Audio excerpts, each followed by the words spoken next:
Hey, salut tout le monde, on se retrouve aujourd'hui pour une nouvelle vidéo que j'avais trop hâte de faire, que je prépare depuis un petit moment maintenant et que je suis très contente de réaliser aujourd'hui. Je vais trier les livres populaires dans une tier list, ça va permettre de balayer tout plein de livres d'un coup et vous allez pouvoir voir si du coup on a les mêmes goûts ou non. J'ai des goûts assez compliqués, c'est parfois difficile pour moi de trouver des livres qui me plaisent, donc il y a pas mal de livres populaires qui sont dans cette liste que je vais pas forcément bien classer, ça reste mes goûts. Ça veut pas dire que ces livres sont nuls, ça veut juste dire que ça l'a pas fait avec moi. J'adore regarder ce genre de vidéos sur Booktube parce qu'en fait ça permet d'avoir un petit avis sur plein de bouquins et de pouvoir savoir en fait s'il y a des livres qui vont nous plaire ou pas en fonction des raisons qu'ils vont donner. C'est une vidéo que j'ai vue il y a pas très longtemps, il y a quelques mois, sur la chaîne de Rêve ta vie en lecteur, dont je regarde toutes les vidéos. J'ai repris un petit peu sa tier list, mais du coup en mettant des livres que moi j'ai lus et dont je peux vous donner un avis. Du coup je vais pouvoir classer les livres de cette façon. Tout en haut, au top du top, pépites littéraires, les livres que j'adore, mes coups de cœur. Ensuite en dessous on a excellente lecture, c'est-à-dire qu'il manquait juste un petit truc pour que ça devienne un de mes livres préférés, donc une pépite littéraire. Le sympatoche, c'est-à-dire que bon, j'ai passé un très bon moment, mais voilà, sans plus. Il y a le mouais pas ouf, dans le sens où je comprends pas trop la hype, c'est pas un livre que je relirai, ni même que je garderai dans ma bibliothèque. Et il y a le dernier, aïe aïe aïe, là c'est les livres où vraiment c'était juste pas possible. On commence avec le premier livre. Il s'agit de La Faucheuse. Alors c'est un livre que j'ai lu il y a à peu près un an il me semble. J'en avais entendu parler particulièrement par La Bouquinade. Elle en fait pas mal d'éloges, donc je l'avais emprunté du coup à mon travail, à la médiathèque là où je travaille. Et c'est un livre que j'ai lu très vite. J'ai beaucoup aimé cet aspect en fait où être faucheur, donc tuer entre guillemets des gens, est devenu un métier et où en fait ils ont une liste et ils doivent aller dire à ces personnes que leur vie est finie. On va suivre des apprentis faucheurs qui apprennent du jour au lendemain qu'ils doivent suivre une formation pour devenir faucheurs. Ce qui est intéressant surtout, c'est que la caractéristique pour être un bon faucheur, c'est tout simplement de ne pas aimer tuer. Si tu es quelqu'un qui aime tuer, même qui est un meurtrier, tu ne peux pas devenir faucheur parce que ce ne sont pas les valeurs des faucheurs. Vous voyez un peu le truc? Donc c'est un peu une malédiction finalement de devoir donner la mort alors que c'est pas du tout ce qu'on a choisi au départ comme quotidien. On suit deux jeunes, l'un qui va être un peu dans le bon camp, l'autre dans le mauvais camp. Franchement j'ai bien aimé. C'était une bonne lecture, mais peut-être qu'il m'a manqué le petit grain de folie, mais je me fais pas trop de soucis parce qu'il y a la suite des tomes qui peut rajouter ce qui manque. Je me rappelle de la fin et pour le coup c'était pas un énorme cliffhanger, ça a pas fait en sorte que je me jette sur la suite, donc voilà, on peut comprendre que c'était sympa, mais je suis pas addict à ce bouquin. Ensuite on a Nous les menteurs, on le voit beaucoup passer sur TikTok. J'ai l'impression qu'avec ce bouquin c'est un peu ça passe ou ça casse pour moi. J'ai pas du tout accroché, mais pour une très bonne raison, c'est que j'ai découvert la fin à peut-être une centaine de pages du début du livre. C'était une période où je lisais beaucoup de livres qui avaient ce genre de fin dont je ne peux pas vous parler parce que sinon ça gâche toute la lecture. Ça ressemblait trop à ce que j'avais déjà lu, donc j'ai pas trouvé ce livre révolutionnaire. Pourtant j'adore tout ce qui est histoire de famille, les non-dits, les trahisons et tout, mais là vraiment ça l'a pas fait. D'ailleurs j'ai même plus le livre, je l'ai revendu. L'année de grâce. L'année de grâce, pareil, je l'ai lu un petit peu à la même période que La Faucheuse. C'est une lecture quand je l'ai terminée, je savais pas trop quoi en penser et en fait ça fait un an et je l'ai toujours en tête parce que ça a des valeurs assez féministes et je trouve que c'est plutôt bien abordé. J'ai aimé le concept de l'histoire, en fait c'est chaque année, les jeunes filles qui atteignent un certain âge doivent aller une année à l'extérieur du coup de leur camp, on va dire, de leur village, où il se passe des choses, tu sais pas trop quoi, mais généralement toutes les filles ne rentrent pas chez elles et celles qui rentrent, on sent qu'elles sont l'ombre d'elles-mêmes, qu'elles ont vu des horreurs, qu'il s'est passé des trucs et qu'elles peuvent en parler à personne. Cette histoire, j'ai trouvé que c'était un parfait mélange entre Hunger Games et Sa Majesté des Mouches. En fait, ces jeunes filles qui sont enfermées pendant un an sans avoir trop à manger, sans avoir trop à boire, qui doivent survivre avec pas grand chose. Forcément des personnes vont vouloir se mettre en avant et être leader du groupe. Ça parle un petit peu voilà, de la folie, le fait de rester enfermé dans un endroit sans pouvoir en sortir et comment un groupe peut se monter la tête tout seul. Franchement j'ai adoré le concept. Je pense que pour un livre pour les ados c'est une excellente lecture. Il y a une romance qui m'a pas plu mais j'en garde un très bon souvenir. Le chant d'Achille, je vais être honnête, j'ai mis 2 mois à lire ce livre. ça l'a pas fait. Ça l'a pas fait du tout, je me suis ennuyée. J'ai beaucoup aimé le personnage de Patrocle, mais j'ai trouvé le personnage d'Achille extrêmement égoïste. Et donc ce qui se passe à la fin, ça m'a fait ni chaud ni froid. Donc j'hésite entre ouais, pas ouf ou aïe aïe aïe, mais je vais me mettre dans aïe aïe aïe parce que c'est comme ça que je le ressens vraiment. Je pense pas garder le livre non plus parce que je le relirai pas. Pas dans le sens que ce livre du coup est mauvais, mais plus que il est absolument pas fait pour moi et que je me suis ennuyée de A à Z et que j'ai eu un petit peu l'impression de perdre mon temps. Voilà. Certains disent que c'est la plus belle histoire d'amour, je ne comprends pas en quoi parce que pour moi c'est un peu un amour à sens unique de la part de Patrocle. Le débat est ouvert, n'hésitez pas à en discuter en commentaire si vous l'avez lu. Jamais plus, jamais plus, jamais plus, jamais plus. Je vais le mettre dans excellente lecture, j'ai beaucoup aimé. En fait j'ai aimé me faire avoir par le personnage masculin parce que en commençant ma lecture je savais pas trop de quoi ça parlait et en fait je me suis totalement laissée berner et quand la grande révélation est arrivée j'ai vraiment été sur les fesses. J'ai aimé que Lily Blossom ça soit une battante et qu'elle se débrouille toute seule pour se sortir de sa situation. Je vais pas trop m'attarder dessus parce qu'il y a tout un vlog qui est consacré à la lecture de ce livre, donc si ça vous intéresse n'hésitez pas à aller voir. Ma raison de vivre, je l'ai lu il y a pas mal d'années maintenant, mais ça reste une de mes romances préférées. Surtout le tome 1. J'ai un peu moins accroché aux 2 tomes suivants parce que je trouvais qu'il y avait trop de drama, mais le tome 1 c'est à la fois tout choupinou parce que la relation entre les 2 personnages est adorable et en parallèle de ça extrêmement horrible par le sujet. Pendant très longtemps Evan a été un de mes book boyfriends et je pense qu'au fond de moi il l'est toujours un petit peu. Donc je vais le mettre en excellente lecture parce que la suite m'a pas trop plu. Nos étoiles contraires, unpopular opinion, je vais le mettre dans moi pas ouf. En fait j'ai préféré le film au livre alors que j'ai lu le livre avant. Le livre j'ai pas pleuré. Déjà je suis pas trop contemporain parce que je sais pas, des fois la vie est déjà assez boring donc j'ai besoin d'un peu plus de fantaisie et vraiment pas une seule larme n'a coulé de mes yeux alors que je suis d'habitude une madeleine. Entre le film et le livre je préférerais regarder le film plutôt que de relire le livre. Je crois que je l'ai même pas gardé non plus donc voilà. Désolée. John Green, j'ai un peu de mal avec lui, mais j'en ferai peut-être une vidéo d'ailleurs. Heartstopper, bon ben voilà, hein, pépite littéraire, j'ai adoré, c'est absolument trop mignon. C'est comme un chamallow, Heartstopper, la relation entre les deux est trop saine. J'ai aimé aussi que du coup les parents de ces jeunes ne les renient pas et soient vraiment à fond derrière eux. Les dessins sont trop beaux, l'histoire adorable. Qu'est-ce que vous attendez pour lire ce roman graphique? Je ne sais pas.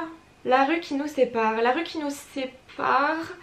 je vais le mettre dans Sympatoche. Donc du coup c'est l'histoire d'une jeune fille qui va rencontrer un sans-abri et qui vont avoir un petit peu une histoire ensemble. Et c'est hyper intéressant comme bouquin parce que du coup ça va souligner tous les a priori qu'on peut avoir envers les sans-abri. C'est un livre que je garde précieusement parce que c'est un livre que j'aimerais faire lire à d'autres personnes. Ça nous fait nous rendre compte de certaines choses qu'on pensait pas sur nous-mêmes. Je sais pas trop comment dire, mais on est attendri en fait du coup par ce jeune qui se trouve à la rue alors que bah du coup il a même pas en soi débuté sa vie et on a envie de tout faire pour l'aider à s'en sortir.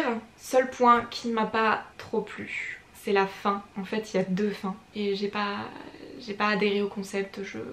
J'ai l'impression qu'en fait l'auteur n'a pas su choisir et que du coup c'est dit je vais mettre les 2 et ça va être le boulot des lecteurs de faire leur choix. Ça marche pas comme ça. Voilà. La fin c'est un peu du coup ce qui lui fait aller un rang plus bas que excellente lecture. Le cirque des rêves je vais mettre excellente lecture. En fait c'est un livre à part. Pour moi c'est pas un ovni mais c'est vraiment un univers qui me hante alors que je l'ai peut-être lu il y a 2-3 ans. C'est une histoire d'amour qui se passe en fait dans un cirque où vraiment tout est possible. Très fantasy, fantastique. J'ai aimé être embarquée dans ce cirque complètement magique et féerique où 2 personnes en fait, des illusionnistes, sont en compétition pour faire le spectacle le plus grandiose. Sauf que cette magie, ils l'ont certes, ils l'utilisent, mais à un certain prix. À rajouter à ça un petit peu d'amour, de romance.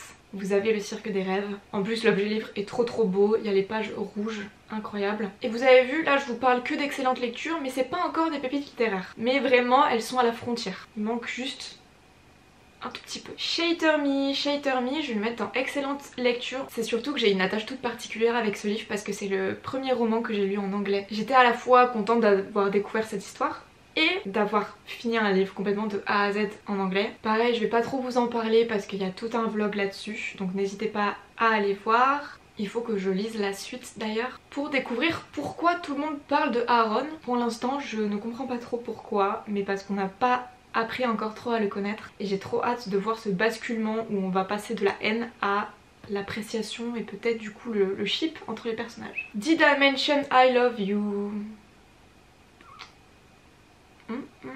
Il n'y a aucun amour entre nous. J'ai pas du tout, mais pas du tout accroché à cette lecture. J'ai trouvé que l'histoire était vraiment pas ouf. Je me rappelle vraiment pas grand chose de cette histoire. Ça l'a pas fait du tout. Il y a des romances beaucoup mieux que celle-ci. Campus Driver, c'était sympatoche. En fait le souci que j'ai avec tout ce qui est romance et contemporain, c'est que je n'en garde aucun souvenir. Je serais incapable de vous dire ce qui s'est passé. Je me rappelle du concept, c'est des jeunes qui font un peu les taxi drivers mais avec des voitures un petit peu anciennes et qui vont du coup tomber amoureux, etc. Je me rappelle pas des tenants et aboutissants. C'était sympa, mais voilà, je crois avoir lu le tome 2, je me rappelle pas non plus. J'ai rien à dire trop là-dessus. Un palais d'épines et de roses, pareil, je vais le mettre dans sympatoche. J'ai bien aimé l'univers, j'ai bien aimé les personnages. Il faut que je lise la suite pour peut-être être un peu plus hypée. J'ai bien aimé que ça soit un peu une réécriture de La Belle et la Bête. Faudrait vraiment que je lise la suite en fait. Six of Crows, je vais le mettre dans sympatoche. On a une sacrée ribambelle là à la suite. Hein. J'ai bien aimé Six of Crows, mais je pense que je l'ai pas lu au bon moment. J'ai trouvé que c'était une lecture assez compliquée parce que les noms sont difficiles à retenir. Il y a beaucoup d'éléments techniques. J'ai aimé les personnages, mais je trouvais qu'il manquait un peu d'approfondissement, en tout cas de ce que je me rappelle. C'est-à-dire que j'étais attachée à eux et en même temps, bon, pas trop.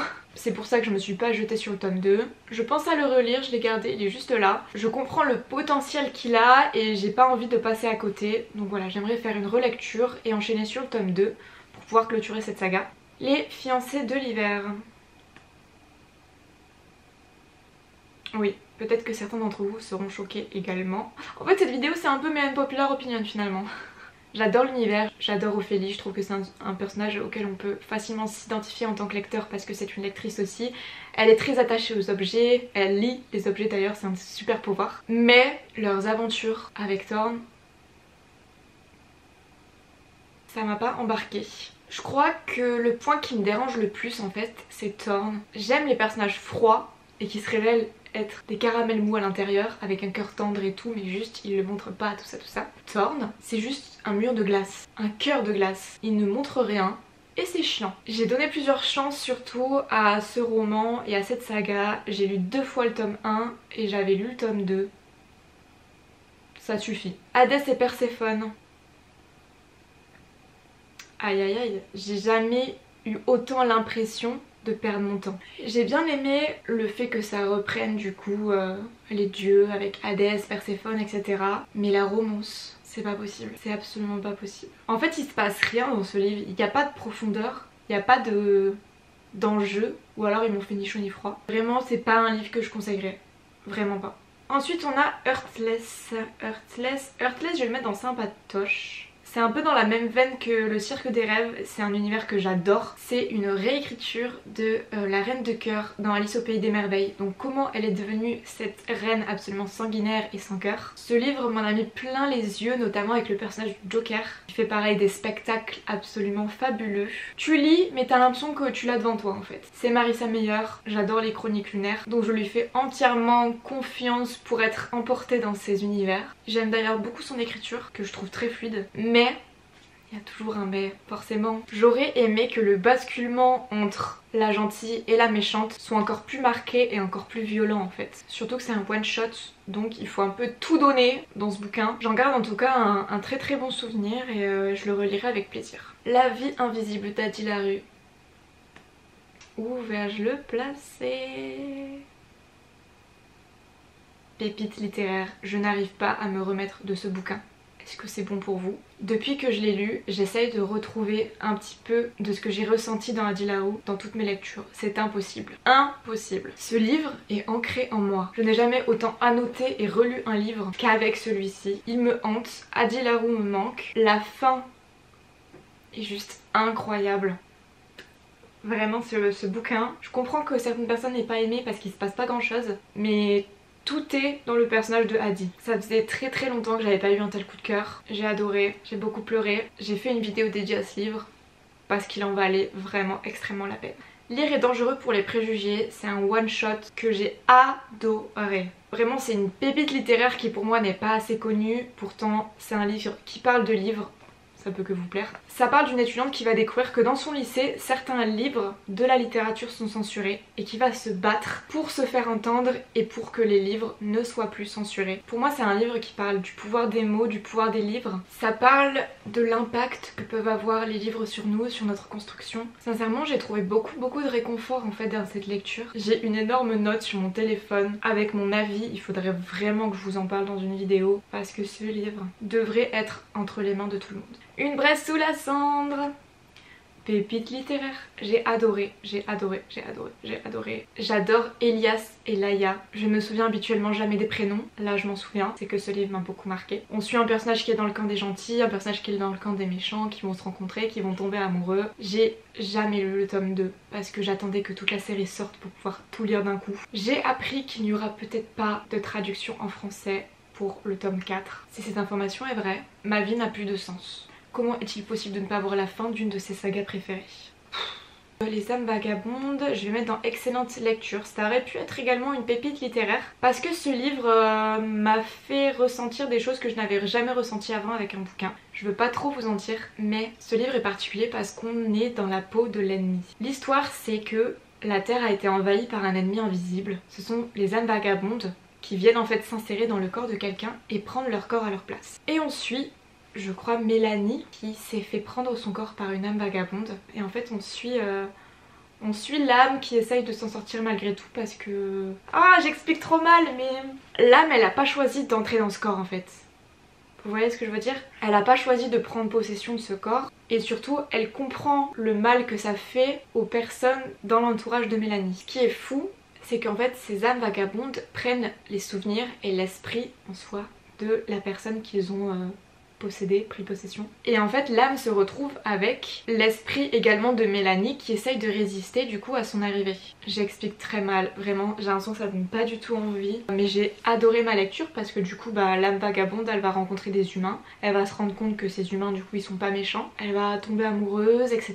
Donc voilà, en plus c'est un one shot donc ça se lit bien, attention il se passe pas grand chose mais tout est dans la psychologie en fait. Et je remarque que du coup c'est un truc qui me plaît énormément parce que du coup dans Addie c'est aussi beaucoup de psychologie. The Inheritance Game, excellente lecture, je suis contente de terminer là-dessus. C'est une de mes dernières lectures, je la lisais dans le bus le matin et le soir pour rentrer de l'école. Mon petit doudou. Ça parle d'une jeune fille qui a hérité de beaucoup d'argent de la part de quelqu'un qu'elle ne connaissait pas et elle va devoir habiter dans la maison avec du coup les autres héritiers qui se sont fait dépouiller. Elle arrive de nulle part donc forcément ça va créer des tensions et ils vont essayer en fait de découvrir le pourquoi du comment, pourquoi elle est là, qui c'est par rapport à la famille. Il y a plein d'énigmes. Ce livre c'est un peu un escape game à lui tout seul. Une enquête très addictive, j'ai enchaîné de suite avec le tome 2 quand j'ai fini le tome 1. Et le tome 3 est sorti il y a pas longtemps, donc il faut absolument que je le lise et que je termine cette saga.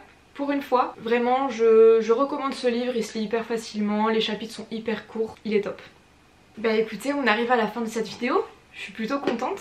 Du coup on a 4 pépites littéraires qu'il faut absolument que vous lisiez, donc vraiment foncez. N'hésitez pas à vous renseigner sur les livres aussi dans Excellente Lecture parce qu'ils étaient vraiment pas loin d'aller dans pépites littéraires. Il n'y a pas trop de aïe aïe aïe, franchement ça va, même les moins pas ouf, bon c'est juste que c'est des choses qui arrivent, on n'a pas tous les mêmes goûts et imaginez si je devais garder absolument tous les livres que je lisais, on ne s'en sortirait pas. Ma bibliothèque serait trop vite remplie. Surtout que je trouve que le fait d'avoir des moins bonnes lectures, ça permet d'avoir des encore plus bonnes, très bonnes lectures. Donc voilà, j'espère que cette vidéo vous aura plu. N'hésitez pas à me parler vous aussi de vos pépites littéraires qui seraient susceptibles de me plaire. Surtout depuis la panne de lecture que j'ai depuis Addie Larue. Aidez-moi, help. En tout cas je suis contente en ce moment, j'ai un bon rythme de lecture. J'ai d'ailleurs un update lecture à vous faire, vraiment les livres commencent à s'entasser. Il faut que je fasse une vidéo, sinon je vais pas m'en sortir. Si la vidéo vous a plu, n'hésitez pas à mettre un j'aime et à vous abonner. Je vous retrouve très vite pour une nouvelle vidéo. Ciao!